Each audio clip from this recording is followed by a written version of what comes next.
ሰላም ጤና ይስጥልን ውድ የብስራት ዩቲዩብ ተከታታዮቻችን እንደምናላችሁ መረጃዎችን ወደ እናንተ ማድረሳችንን ጀምረናል። ኤደንሽ መለስ ከመላው የስቱዲዮ ባለሙያዎች ጋር አብሬያችሁ ቆይታ የማደርግ ይሆናል።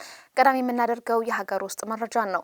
የ6 ወር ነፍሰ ጡር የሆነች የትዳር አጋሩን በአሰቃቂ ሁኔታ የገደለው ግለሰብ በእድሜ ልክ እስራት ተቀጣ። ተከሳሹ ዩኤ ወይንም ዮሐንስ ቃቃው የተባለ ሲሆን በሐዋሳ ከተማ አስተዳደር ቱላ ክፍለ ከተማ ሀዌላ ወንዶ ቀበሌ ልዩ ስፍራው ካፋሪ ተብለው በሚጠራው አካባቢ ታህሳስ 8 ቀን 2018 ዓ.ም ከቀኑ 11 ሰዓት ገደማ የ6 ወር ነፍሰ ጡር የሆነች የትዳር አጋሩ አበበች ዲጋሳን በዕለታዊ ግጭት በተነሳ ጸብ ጭካኔ በተሞላ መልኩ ህይወቷ እንድታጣ ማድረጉን የሐዋሳ ከተማ አስተዳደር ፖሊስ መምሪያ አዛዥ ረዳት ኮሚሽነር ግርማ ማቴዎስ ለብስራት ሬዲዮ ተናግሯል።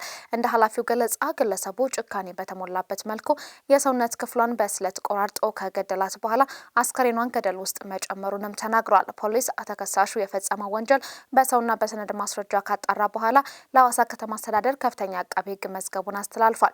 የምርመራ መዝገቡ የደረሰው የሐዋሳ ከተማ አስተዳደር ከፍተኛ አቃቤ ሕግ የኢፌዴሪ የወንጀል ሕግን አንቀጽ 539 ህዝባር 1 ሀሌታ ስር የተመለከተውን በመተላለፍ በፈጸመው ከባድ የሰው ግድያ ወንጀል ክስ በመመስረት ለሐዋሳ ከተማ ከፍተኛ ፍርድ ቤት አቅርቧል። የሐዋሳ ከተማ ከፍተኛ ፍርድ ቤትም የቀረበለትን መዝገብ ከተመለከተ በኋላ የተከሳሹን ጥፋተኝነት በማረጋገጥ የካቲት 25 ቀን 2018 ዓ.ም በዋለው ችሎት የወንጀል ችሎት ተከሳሽ ዮሐንስ ቃቃው ያስተምራል፣ ሌሎችንም ያስጠነቅቃል በማለት በእድሜ ልክ ጽኑ እስራት እንዲቀጣ ውሳኔ ማሳለፉን ረዳት ኮሚሽነር ግርማ ማቴዎስ ለብስራት ሬዲዮ መናገራቸውን የሰብል አበበ መረጃ ያመላክታል። የስራና ክህሎት ሚኒስቴር ገንዘብ እንዲቀበል ለየትኛውም አካል ውክልና አልሰጠሁኝም አለ። የተለያዩ አጭበርባሪዎች ለፓስፖርት ለመመዝገቢያ ለስልጠናና ተያያዥ ጉዳዮች ክፍያ እንድንቀበል የስራና ክህሎት ሚኒስቴር ውክልና ሰጥቶናል የሚል ሐሰተኛ ደብዳቤዎችን በተለያዩ የማህበራዊ ትስስር ገጾች እየተሰራጩ ይገኛሉ። እየተሰራጩ ባሉት ከእውነት የራቁ መረጃዎች ምክንያትም በበርካቶች አላስፈላጊ ወጪና እንግልት እየተዳረጉ መሆኑን ብስራት ሬዲዮ ሰምቷል። ስለሆነ ሚኒስትሩ ለየትኛውም አካል ውክልናም ሆነ ፍቃድ አለመስጠቱን ማህበረሰቡ አስፈላጊውን ጥንቃቄ እንዲያደርግ መልእክት ተላልፏል። ይሁንና መሰል የማጭበርበር ተግባር እየፈጸሙ ህብረተሰቡን አላስፈላጊ ወጪና እንግልት የሚዳርጉ አካላት በህግ ተጠያቂ ለማድረግ እየተሰራ ይገኛል። በውጭ ሀገር ስራ ስምሪቱ የስራና ክህሎት ሚኒስቴር ለየትኛውም የቪዛና ጉዞ ወኪልም ሆነ ሌላ አካል ውክልናም ሆነ ፍቃድ አለመስጠቱንም አስታውቋል። ስለሆነም ይህንን በመገንዘብ ህጋዊ አማራጮችን ብቻ በመጠቀም ካላስፈላጊ ወጪ እንግልትና ሌሎች አስከፊ አደጋዎች ራሳቸውን እንዲጠብቁና አጠራጣሪ ነገር ሲያጋጥም ደግሞ በ9138 አጭር ነጻ የስልክ መስመር መረጃ ማጋራት እንደሚቻልም ሚኒስቴር መስሪያ ቤቱ አሳውቋል። አሜሪካ የኢራን የጦር መርከብን በማጥቃቷ ትጸጸታለች ሲሉ የኢራን የውጭ ጉዳይ ሚኒስትር ተናገሩ። የኢራን የውጭ ጉዳይ ሚኒስትር አባስ አርጋቺ ዩናይትድ ስቴትስ የኢራን ፍሪጌት ዴናን በዓለም አቀፍ ውሃ ላይ የነበረች የጦር መርከብ ላይ ጥቃት በመፈጸም በደርዘን የሚቆጠሩ መርከበኞችን ህይወት ማለፉን ተከትሎ ዋሽንግተን በጣም እንደሚጸጸትም ቃል ገብተዋል።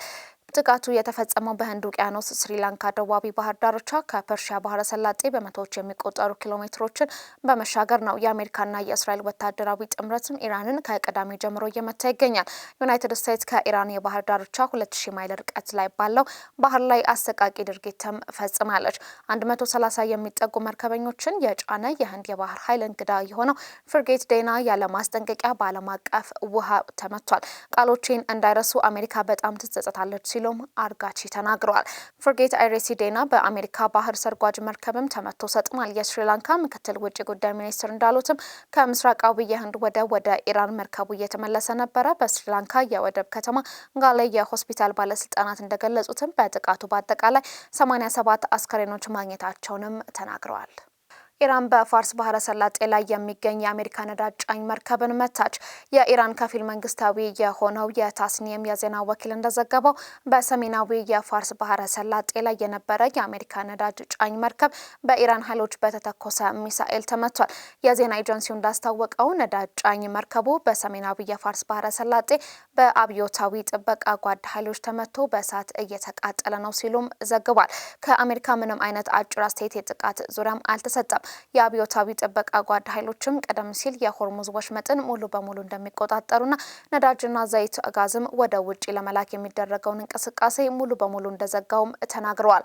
ትራምፕ እንደተናገሩት ታንከሮቹ በጠባቡ የውሃ ማለፊያ በኩል ለማጀብ የአሜሪካ ባህር ኃይልን ለማሰማራት መዘጋጀታቸውን መናገራቸው ይታወሳል። ይኸው የሆርሙዝ ወሽመጥም ከዓለም ነዳጅ ዘይትም 1/5 የሚጓጓዝበት መስመር ነው።